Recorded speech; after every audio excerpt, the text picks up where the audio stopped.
ICU라고 이렇게 시작을 했는데요. 우리가 본다라는 것이 우리에겐 너무나도 큰 감각이지 않습니까?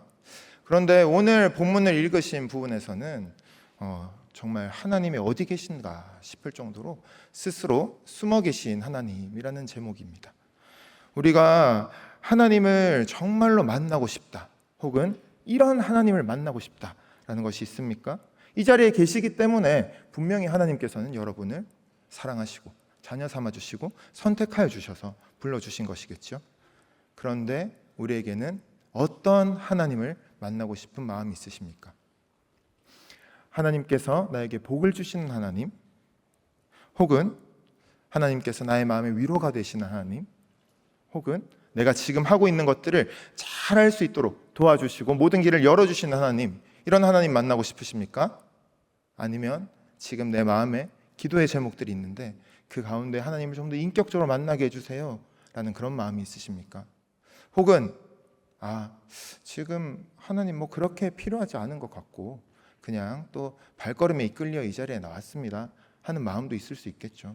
그럼에도 분명히 우리가 이제껏 보아왔던 그 하나님보다 더 크신 하나님을 만나는 은혜가 있기를 간절히 소망합니다. 우리에게 하나님은 그저 우리 눈에 보이고, 그리고 우리가 그저 경험했던 나의 생각 안에 갇혀있는 그런 유한한 신이 아니라 정말로 그 모든 생각과 우리의 모든 감정을 초월하여 계신 무한하신 하나님이시기 때문에 우리는 그분을 바라면서 나아갈 때 어제보다 더 깊이 경험하게 해달라, 작년보다 더 많이 만나달라, 이전보다 내가 가장 깊이 만났던 그때보다 오늘 더 깊이 만나주세요 라고 고백할 수 있는 것입니다. 그러한 기대를 가지고 한번 같이 말씀을 나누도록 하겠습니다. 사실 하나님께서 숨어 계신다. 왜 숨어 계실까요? 무엇인가 잘못을 하셨을까요? 아니면 좀 그냥 골탕 먹일까? 이런 어떤 생각으로 하나님께서 굳이 숨어 계실까요? 저는 이 구절을 보면서 하나님이 어떻게 숨어 계실 수 있지? 방금 우리가 나눴듯이 무한하신 분인데 어떻게 숨어 계실 수 있지? 도대체 어디에 숨어 계실 수 있지? 이런 생각을 했고, 그 앞에 스스로 숨어 계시는 분이다라는 이야기가 나오잖아요. 그래서 그냥 숨어 계시는 게 아니라 스스로 자발적으로 자기를 숨기시는 분이구나 라는 생각을 하게 됐어요. 그런데 우리가 하나님을 만나고 싶어 하지, 하나님 나한테서 한번 도망치셔가지고 숨어보세요, 그러면 제가 하나님 찾으러 다닐게요, 그렇게 우리 숨바꼭질 한번 해봅시다, 술래잡기 한번 해봅시다, 이러고 싶으신 분 아무도 안 계시잖아요. 그렇죠? 아닌가요? 저는 정말 하나님 너무 늘 만나고 싶고 더 깊이 만나고 싶거든요. 제가 엄청 감명 깊게 본 짱구는 못 말려의 한 화가 있어요. 굉장히 짧은 부분이었는데 어떻게 있었냐면 어떤 화단이 있었어요. 화단이 있는데 짱구가 이렇게 가가지고 이렇게 웅크리고 있는 거예요. 그러니까 그렇게 가만히 있는데 누가 지나갔어요. 수지가 이렇게 지나가다가 짱구야 너 뭐하니? 하니까 짱구가 지금 나 숨바꼭질하고 있어 라고 얘기하는 거예요. 그래서 수지가 뭐라고 했을까요? 술래는 그럼 누구야? 라고 하니까 짱구가 뭐라고 했을까요, 여러분? 저는 거기서 약간 감동받았거든요. 술래는 없어. 그렇죠? 저만 은혜 받나요? 네, 우리가 이 숨바꼭질하면 당연히 술래가 있을 것 같은데 우리의 짱구가 그렇게 순수하게 정말 그 숨바꼭질을 혼자 하면서 그렇게 너무 자신 있게, 그러니까 수지가 이렇게 얘기했어요. 우와 너무 멋있다. 저는 근데 너무 그 수지랑 같은 마음이었거든요. 이 이야기가 저는 이 스스로 숨어 계신 하나님이 어떤 분일까라는 것과 너무 좀 이렇게 많이 엮여서 생각이 되더라고요. 우리가 이 세상을 살아갈 때 사실 때로는 술래 없는데 우리가 숨어 있는 것 같기도 하고, 우리가 하나님 붙들고 있는 것 같은데 하나님 안 계신 것 같기도 하고, 이 세상이 돌아가는 모습들을 보면 도저히 이해가 안 되고 이해할 수가 없는 상황들이 있잖아요. 내 삶에도 왜 굳이 나한테 이런 일이 있지? 그리고 어떻게 하나님 이렇게 하실 수 있지? 라는 상황들이 분명히 있는데 그때 그래도 하나님은 계시구나라는 마음을 붙들고 살아가잖아요, 우리가. 그런데 정말 만약에 순례가 없더라도 우리는 하나님 계시고 하나님 우리의 순례 되어 주시진 않지만 늘 우리와 함께 하신다라는 그 마음으로 우리가 하나님을 더 믿고 그 어떠한 상황 그리고 상대가 없고 그런 것들이 위에 보이지 않더라도 그렇게 한번 살아내는 삶 얼마나 멋진가라는 그런 낭만적인 생각을 해보게 됐습니다. 오늘 이 본문에서 이 하나님은 어떤 분으로 나오는가? 먼저 고레스라는 인물이 등장합니다. 원래 이름은 키루스라고도 하는데요, 성경에서는 이제 고레스라고 나오죠. 당시에 페르시아라는 나라의 왕이었고요, 페르시아가 가장 강성했을 때 당시 굉장히 컸던 바벨론을 물리치면서 그의 세력을 만방에 떨치던 그런 왕이었습니다. 그런데 이 자리에서 사실 이스라엘 백성들은 어땠을까요? 굉장히 절망 가운데 있었습니다.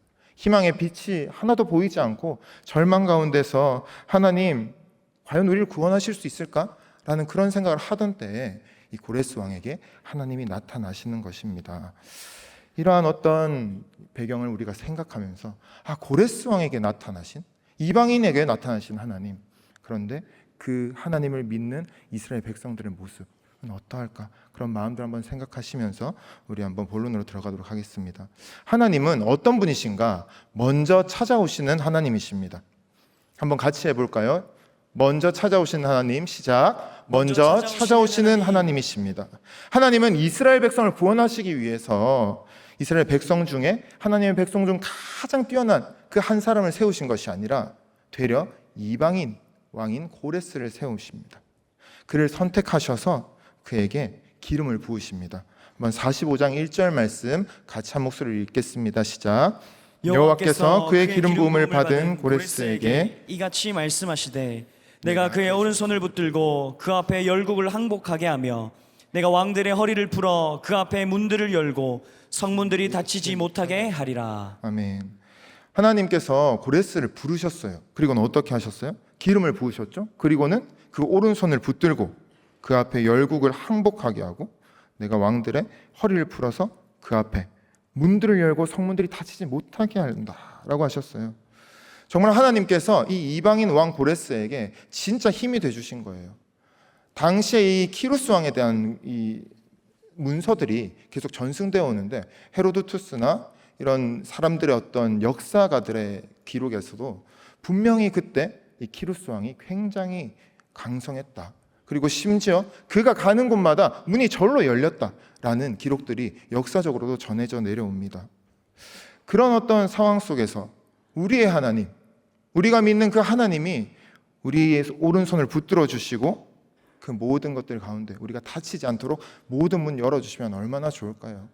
분명히 우리 하나님은 우리에게도 그런 하나님이실 겁니다. 하지만 이 자리에서만큼은 그런 걸 경험하지 못하는 때도 있다는 것이죠. 2절을 한번 이어서 같이 읽겠습니다. 시작. 내가 너보다 앞서가서 험한 곳을 평탄하게 하며 논문을 쳐서 부수며 쇠빗장을 꺾고. 그렇죠. 이런 하나님 어떠세요, 여러분? 너무 좋지 않나요?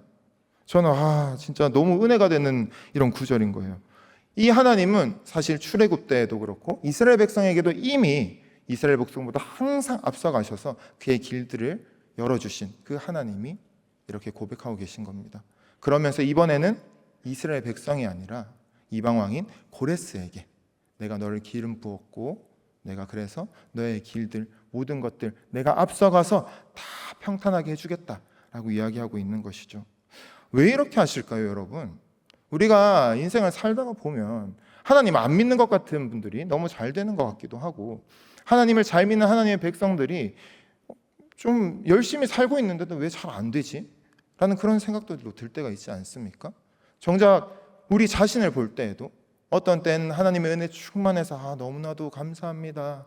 하나님 나의 삶들 다 이렇게 형통하게 해주셔서 너무 감사합니다 라는 은혜의 고백들이 넘쳐날 때도 있지만 때로는 하나님 도대체 어디 계세요?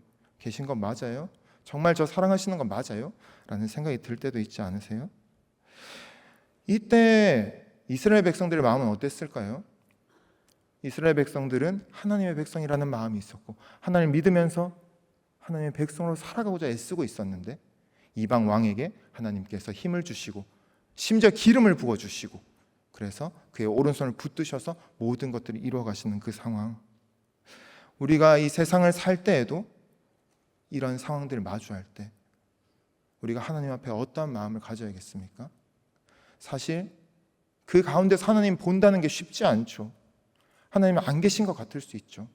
하지만 하나님께서는 그럼에도 오늘 본문에서 하나님이 일하고 계신 것이고, 그 이방 왕조차도 하나님께서 하나님의 뜻 때문에 하나님의 계획하심이 있어서 내가 지금 선택해서 기름 부어서 사용하고 있다라는 걸 보여주시고 계신 것입니다. 우리도 어떠한 상황 속에서도 우리를 진정으로 사랑하시고 선하시고, 그래서 이 땅을 모두 다 창조하시고 다스리시는 그 하나님이 우리 하나님이심을 믿고 그 앞에 감사함으로 고백하는 저와 여러분 되시길 축복합니다. 그래서 이 뒤에 계속적으로 나오는 이야기가 사실 이 상식을 넘어서 역사하시는 하나님에 대한 이야기입니다. 왜냐하면 당연히 하나님을 믿는 백성에게 임하셔야 되고, 그 가운데 기름 부으셨다라는 것 자체가 그의 백성 가운데에서 이스라엘 왕과 선지자, 제사장에게 기름 붓는 것 아닙니까? 그랬는데 여기서 분명하게 이방 왕인 고레스에게 기름을 붓고 계신 것이죠. 그러면서 이 앞에 44장 28절에 보시면 고레스에 대하여는 이르기를 내 목자라 그가 나의 모든 기쁨을 성취하리라 하며라는 이 45장 직전절이 그렇게 이야기하고 있습니다. 제가 만약에 이때 이스라엘 백성이고 이스라엘의 지도층이었다면 너무 답답했을 것 같아요. 하나님 왜 이러세요 도대체? 하나님 저희에게 임하셔야죠 라는 그런 마음이 들었을 것 같아요. 이어서 45장 3절 한번 이런 마음을 가지고 계속 같이 읽겠습니다. 시작. 내게 흑암 중에 보화와 은밀한 곳에 숨은 재물을 주어 내 이름을 부르는 자가 나 여호와 이스라엘의 하나님인 줄을 내가 알게 하리라. 아멘. 이제는 보이지 않는 모든 것들까지 다 보실 수 있는 전지하신 그 하나님, 전능하신 그 하나님이 고레스에게 복을 더하여 주십니다. 그런데 끝에 무엇이라 나오나요? 고레스야, 네 이름을 부르는 자가 여호와 나 이스라엘의 하나님인 줄을 네가 알도록 하겠다라고 말씀하십니다. 우리가 아브라함을 볼 때도 처음에 아브라함의 신앙이 굉장히 뭔가 강력하고 하나님을 잘 믿어서 한 분으로 믿어서 그렇게 하나님께서 축복을 하셨던 게 아니잖아요. 고레스에게도 지금 완전 하나님에 대해서 알고는 있었겠지만 믿음은 전혀 없었는데, 그런데 하나님께서 친히 찾아가셔서 그렇게 자신을 알려주시는 것입니다. 그러면서 우리가 지금 행축을 또 준비하고 있지 않습니까? 그리고 이 행축이 아니더라도 우리가 품은 그 영혼들이 있잖아요. 가족에 대해서도 그렇고 나의 친한 친구에 대해서도 그렇고, 저도 품고 있는 20년째 품고 있는 친구가 있는데 그런 친구들, 그런 사랑하는 사람들을 생각할 때 이들에게 어떻게 하나님의 복음이 전해질 수 있을까? 그 사랑이 어떻게 전해질 수 있을까?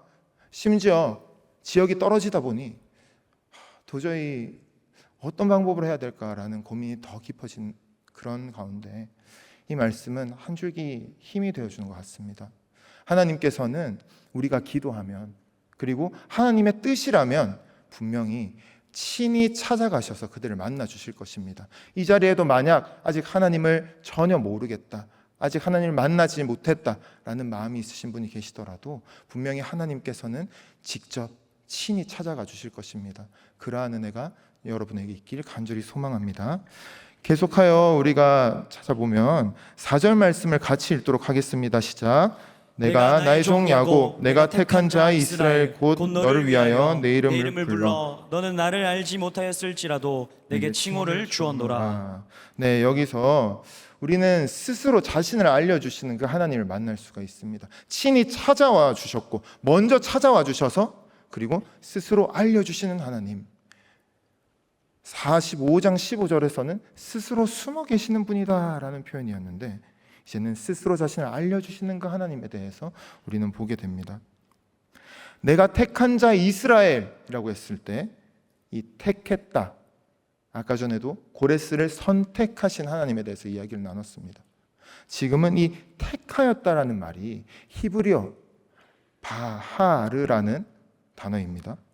이 바하르라는 단어는 창세기에서 남자가 아내를 선택할 때 이 단어를 사용합니다. 그리고 사사기에서는 사람이 하나님을 버리고 다른 민족의 신을 골라서 자기 우상 숭배를 할 때 그렇게 사용합니다. 또한 욥기에서는 하나님의 질문 앞에 무슨 대답을 택해 말하겠냐라는 이 욥의 이야기에서 이 단어가 사용되었습니다. 즉 생각을 거듭하고 또 거듭한 끝에 고민한 다음에 내리는 이 어려운 결정이, 심사숙고한 결정이 이 택하였다, 선택하였다, 바하르라는 것이죠.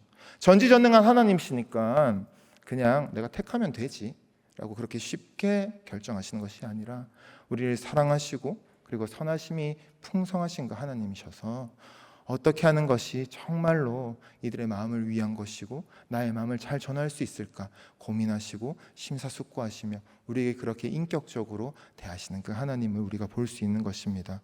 대부분의 성경에서 그저 택하다라는 어떤 단어로 번역한 반면에 메시지 성경에서는 내가 고르고 고른 자다, 고르고 골라서 택하였다라고 이렇게 이야기하고 있어요.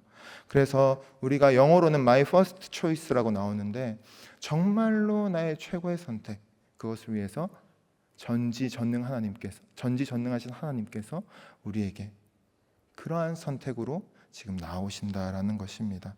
하나님께서 저와 여러분도 선택하여서 이 자리에 불러주셨잖아요. 그렇게 선택해 주셨다라는 것, 택함 받았다라는 게 얼만큼 감격으로 다가오십니까? 오늘 이 고레스 왕도 사실 아무런 자기의 공로가 없습니다. 한편으로는 좀 당황스러웠을 수도 있을 것 같아요. 하나님께서 갑자기 오셔가지고 내가 이렇게 해주겠다, 이렇게 해주겠다, 이렇게 해주겠다 하는데 좋긴 한데 누구세요? 라고 생각할 수도 있잖아요. 그런데 우리가 이렇게 살아갈 때 하나님께서 우리는 택하여 주셔서 세상의 지혜로는 알 수 없는 하나님이지만 하나님께서 친히 찾아와 주시고 우리에게 스스로 알려주셔서 우리 이 자리에 있게 하심을 믿습니다. 그래서 우리는 하나님께서 택하여 주신 이 바하르에 대해서 우리는 감사하며 그렇게 감격하며 그 고백을 하며 나아갈 때 분명히 우리에게 더 큰 은혜로 함께해 주실 것이죠.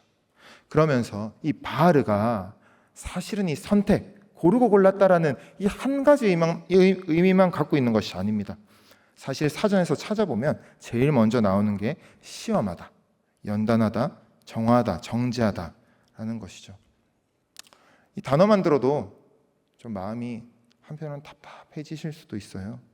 그런데 우리에게 하나님께서는 일부러 고통을 주실까요? 사실 스스로 숨어 계시다라는 표현 자체도 우리의 입장에서 볼 때는 하나님이 숨어 계신 것 같지만, 자기를 숨기셨다라고 생각하지만 무한하신 분이 어디에 숨으실 수 있을까요? 우리의 인간의 유한한 눈으로 바라보았을 때, 우리의 마음으로 하나님을 찾아봤을 때는 숨어 계시다라는 표현이 될 수 있는 것이죠. 결국에 우리에게 주어진 고난, 고통, 답답함의 시기조차도 사실은 우리가 인간으로 태어났기 때문에 어쩔 수 없이 마주하게 되는 그런 현실이라는 겁니다. 하나님께서 굳이 우리를 더 힘들게 하겠다, 너네 좀 그냥 골탕 먹어봐라, 혹은 더 성장시키고 싶으니까 이렇게 스파르타 교육을 하겠어 라는 어떤 측면보다는 사실 이미 인간이 타락하였고 창조 질서가 깨어진 이 세상 가운데 우리가 살아가는 것, 그것만으로도 우리는 내 옆에 일어나는 혹은 멀리 일어나는 일이 나에게 일어나지 않는다, 장담할 수 없다는 것입니다.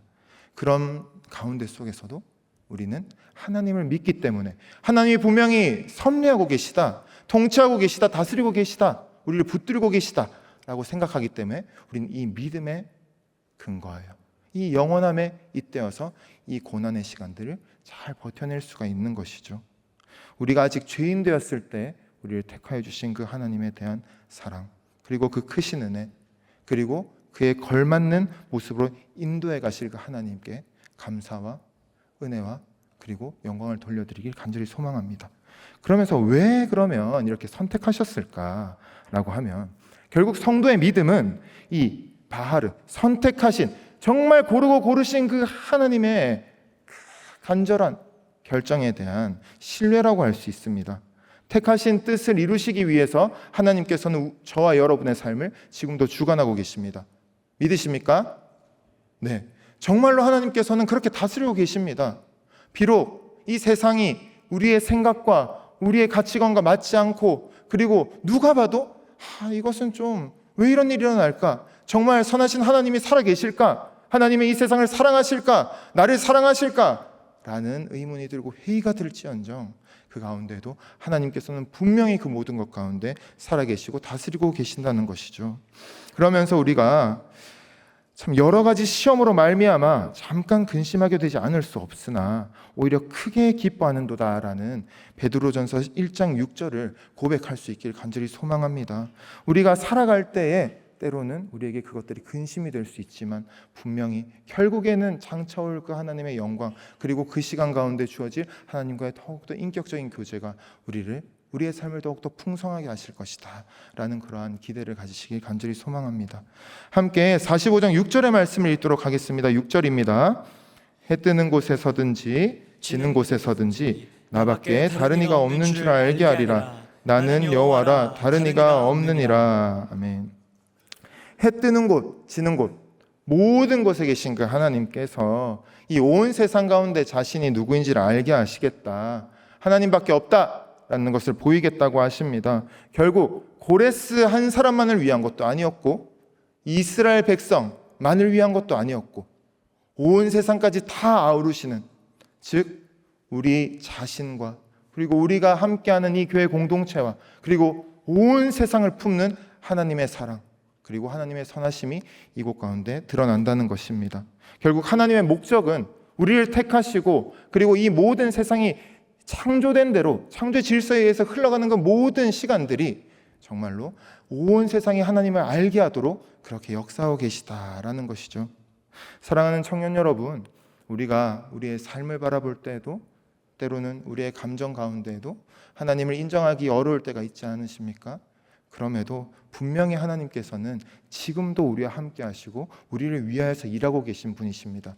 그러한 하나님을 믿으며 우리가 나아갈 때 고레스 그 이상으로 하나님께서는 우리의 오른손을 붙들어 주시고 우리 가운데 사랑을 부어 주시며 우리가 가는 그 모든 길들을 앞서가셔서 평탄하게 해 주실 것입니다. 그러한 신앙으로 우리가 이 청년의 때를 살아가 봅시다. 마지막으로 함께 나눌 것은 모든 일을 행하시는 하나님이십니다. 한번 같이 읽겠습니다. 시작. 모든 일을 행하시는 하나님.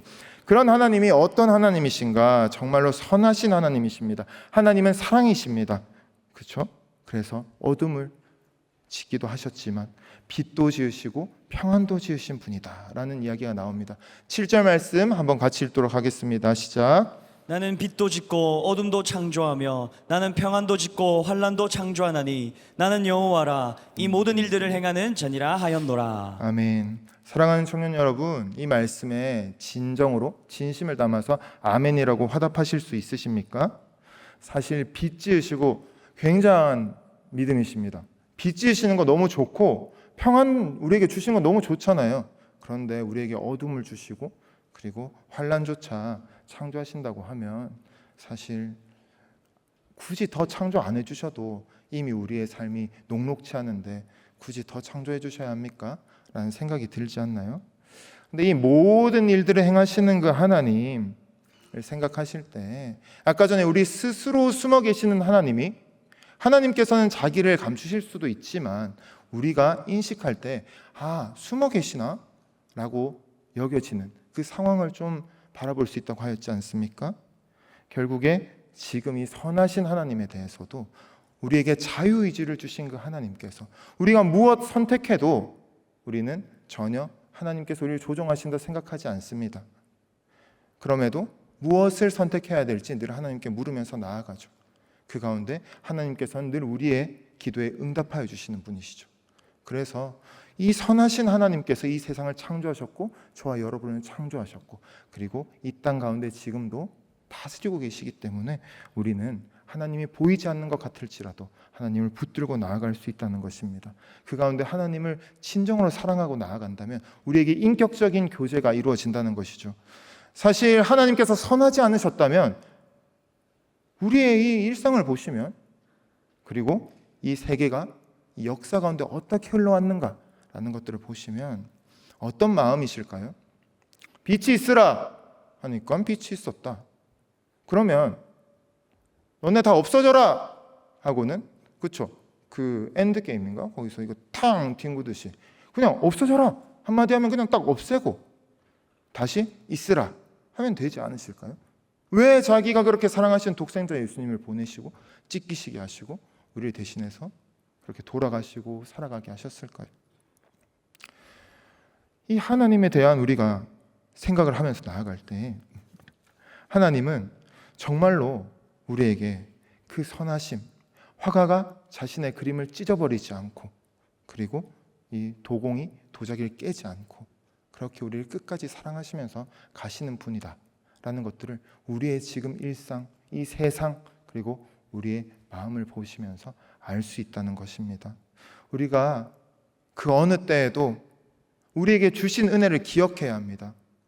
사랑하는 청년 여러분, 우리가 살아갈 때 너무 무뎌질 때가 있지 않습니까? 선택하여 주신 그 은혜 그리고 우리에게 주신 그 사랑, 그것에 너무 무뎌지고 당연해지는 그 시점들, 우리의 삶이 녹록지 않고 너무 바쁘기 때문에 하나님 그렇게까지 할 수 있는 마음의 힘이 없어요, 육신의 힘이 없어요 라고 고백하게 될 때도 있겠지요. 하지만 오늘 하나님께서 우리에게 이런 마음을 주시길 원합니다. 정말로 다시 한번 하나님을 붙들어 달라. 그리고 하나님은 선하시고 신실하신 분이기 때문에 우리가 하나님을 붙들어 보겠습니다. 저에게는 아무런 힘이 없지만, 능력이 없지만 그 이방왕 고레스에게도 찾아가시고 그리고 우리가 아직 죄인 되었을 때 만나주신 그 하나님을 다시 한번 찾아가 보겠습니다 라는 그러한 믿음의 고백이 저 여러분의 있길 간절히 소망합니다. 그러면서 우리가 이 공의에 대해서 생각을 해본다면 하나님이 신실하신 하나님이다라고 하였을 때 그저 우리를 마냥 사랑해 주시기만 하는 것으로 괜찮으실까요? 8절을 한번 같이 읽겠습니다. 8절입니다. 하늘이 위로부터 공의를 뿌리며 구름이여 의를 부을지어다. 땅이 열려서 구원을 싹트게 하고 공의도 함께 움독해 할지어다. 나 여호와가 이 일을 창조하였노라. 아멘. 선하신 하나님께서 이렇게 창조하시고 우리에게 모든 것을 움독해 하여 주시는데 사실 우리에게 마냥 그렇게 예뻐만 해주시고 오냐오냐만 해주시는 것이 정말 진정한 사랑입니까? 그렇지 않지 않습니까? 우리가 하나님을 바라볼 때 분명히 공의로우셔야 진정한 사랑도 있다는 것이죠. 거룩함과 사랑 뗄 수 있습니까, 여러분? 우리에게 아무런 한계가 없을 때, 어떠한 한계점이 없을 때 사실 우리는 그 한계를 돌파할 수가 없는 겁니다. 인간이 하나님의 거룩함 아래에서 우리를 바라볼 때에만 율법이 더한 곳에 죄가 더하여졌지만 그 죄가 더한 곳에 은혜가 더하였다는 그 말씀처럼 우리에게도 공의로우신 하나님에 대한 바른 믿음이 있어야 된다는 것이죠. 그저 하나님 너무 힘듭니다, 힘없습니다, 힘주세요 라는 데서 그치는 것이 아니라 저에겐 힘이 없지만 십자가 붙들고 나아가 보겠습니다. 하나님 지금도 역사하고 계신 분이 하나님이시지 않습니까? 그 무한하신 하나님께 한번 기대어 보겠습니다. 도와주세요. 공의로우신 그 하나님이 제 안에 있는 하나님을 가리게 되는 그 모든 것들을 주님 보게 하시고 고백하게 하여 주시옵소서. 그런 고백이 우리에게 있어야 된다는 것이죠. 말씀을 맺겠습니다. 고테스 핀스테어니스라는 그런 단어가 있습니다. 독일어인데요. 이 일식이나 계기일식, 계기월식에 해당하는 이 식자에 해당하는 것에다가 앞에 가스를 붙인 겁니다. 결국 하나님이 가리워졌던 그 어두운 자리, 우리의 삶의 모습에서도 하나님이 보이지 않고 하나님의 손길이 닿지 않는 것 같은 그런 자리들이 분명히 있습니다. 그럼에도 우리는 어떻게 나아가야 할까요? 때로는 이 세상의 문제 때문에 우리가 하나님을 못 보는 것이 아닙니다. 힘이 없는 것이 아닙니다. 그 가운데 분명히 태양을 가리는 무언가 때문에 우리가 태양을 보지 못하게 되는 것처럼 하나님을 가리는 우리 마음 가운데 무언가, 그것 때문에 우리가 하나님의 손길을 보지 못하는 것이죠. 물론 무한하신 그 하나님, 전지전능하신 그 하나님 앞에 나아갈 때 우리는 하나님을 다 알 수 없습니다. 다 알 수 없기 때문에, 불합리하기 때문에 하나님을 믿는다라고 하는 우리 교부들의 고백도 있지만, 그렇기 때문에 우리는 우리의 마음을 더 십자가 앞에 내어드려야 할 것입니다. 십자가 앞에서 하나님, 저를 택하여 주시는 은혜 기억하게 하여 주시옵소서. 지금 하나님 앞에 나아가지 못하게 하는 것이 무엇인지 보여주시옵소서. 그래서 회개하게 하여 주시고 하나님 앞에 그 말씀 붙들고 소망 붙들고 그렇게 나아갈 수 있도록 힘 주십시오 라고 하면서 다시 한번 우리가 있는 자리에서 나아가야 한다는 것이죠. 그리고 더불어서 우리가 무엇을 해야 합니까? 정말 온 세상 가운데 하나님, 우리 하나님 되시고 단지 나의 하나님이 아니라 온 세상을 사랑하시는 하나님이십니다 라는 이야기를 해야 됩니다. 무한하신 하나님 앞에 유한한 존재로서 어떻게 믿음을 고백하겠습니까? 어떻게 그 마음을 기쁘시게 할 수 있겠습니까? 너무나도 부족하죠. 하지만 우리가 더욱더 알고자 해야 합니다. 내가 이제껏 드렸던 예배보다 더 간절하게 예배 드려야 하고, 드렸던 기도보다 더 애절하게 기도 드려야 하고, 보았던 말씀보다 더 집중해서 말씀을 보아야 한다는 것이죠. 너무 뻔하고 당연한 기본기 같지만 우리가 우리 자신을 제한하면 안 된다는 것입니다. 분명히 우리가 그렇게 마음 쏟고 애쓸 때 당장에는 하나님 우리 마음 가운데 안 계신 것 같을지라도 분명히 하나님은 살아서 우리의 마음을 주장하여 주시고, 어느 순간인가 하나님의 때 저와 여러분의 삶 가운데 하나님을 드러내 주시고 친히 먼저 만나 주시고 그 모든 길들을 열어주시는 그분이 우리의 하나님이라는 것이죠. 사랑하는 청년 여러분, 우리가 다시 한번 그 마음을 붙들길 소망합니다. 담쟁이가 담넝쿨을 어떻게 넘어갑니까? 한 벽에 빼곡하게 이렇게 자리 잡고 있는 담쟁 넝쿨들을 보면 결국에는 그 담쟁이가 자라서 넘어갈 때에는 가장 먼저 솟아나는, 그리고 그 벽을 타오르는 한 잎이 있습니다. 그 담쟁이를 따라서 그 뒤에 담쟁이 넝쿨이 점점 잎들이 우성해져서 그 벽을 다 뒤덮게 되는 것이죠. 그 한 잎 되시는 분이 누구십니까? 바로 예수 그리스도 아닙니까? 이 시간 오늘 이후 우리가 다시 한번 뻔할 수 있지만 무한하신 그 하나님, 그 이름, 그리고 예수 그리스도를 붙들고 우리 삶 가운데 이제껏 경험하지 못한 무한하신 하나님의 사랑과 은혜를 누리시는 저 여러분 되시길 주님의 이름으로 축복합니다.